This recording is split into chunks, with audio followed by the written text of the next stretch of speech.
இந்த தலப்பாக கட்டியிருக்க இன்னொருத்தர் யாரு, எந்த தெய்வங்கள் தலப்பாக கட்டியிருக்காருன்னு பார்த்தீங்கன்னா, நம்ம கருப்பண்ண சுவாமி. இந்த கருப்பண்ண சுவாமி என் வாழ்க்கையில எப்படி உள்ள வந்தார் அப்படின்னா, எனக்கு ஒரு முறை விபத்து ஏற்பட்டுச்சு.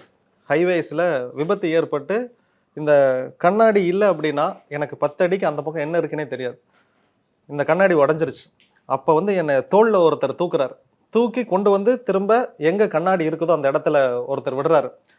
இந்த கண்ணாடிய நான் போட்டுட்டு, அவருக்கு நன்றி சொல்லணும் அப்படிங்கிறதுக்காக திரும்புறேன். அந்த இடத்துக்கு ஆளே இல்ல. திருப்பூர் பெருமாநல்லூர்ல இருந்து விஜயமங்கலம் வரக்கூடிய அந்த பைபாஸ்ல இந்த சம்பவங்கள் சில வருடங்களுக்கு முன்னாடி நடக்குது.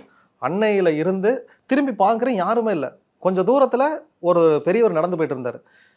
என்னை யாராவது தூக்கி விட்டாங்களா அப்படின்னு நான் கேட்டேன். இல்ல, இங்க யாரும் தூக்கி விடல. அங்க கருப்பண்ண சுவாமி கோவில் மட்டும் தான் இருக்குது.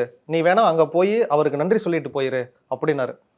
திரும்ப அடிபட்ட காலோட வந்து அந்த கருப்பண்ண சுவாமிக்கு அன்னைக்கு நன்றி சொன்னவன், இன்னைக்கு வரைக்கும் என்னுடைய எல்லா வழிபாடுகள்லையுமே இந்த கருப்பண்ண சுவாமி தான் என் காவல் தெய்வம். இந்த கோவிலிலும் இந்த கோவிலுக்கு வெளியவே கருப்பண்ண சுவாமிக்கும் கோவில் கட்டியிருக்கோம்.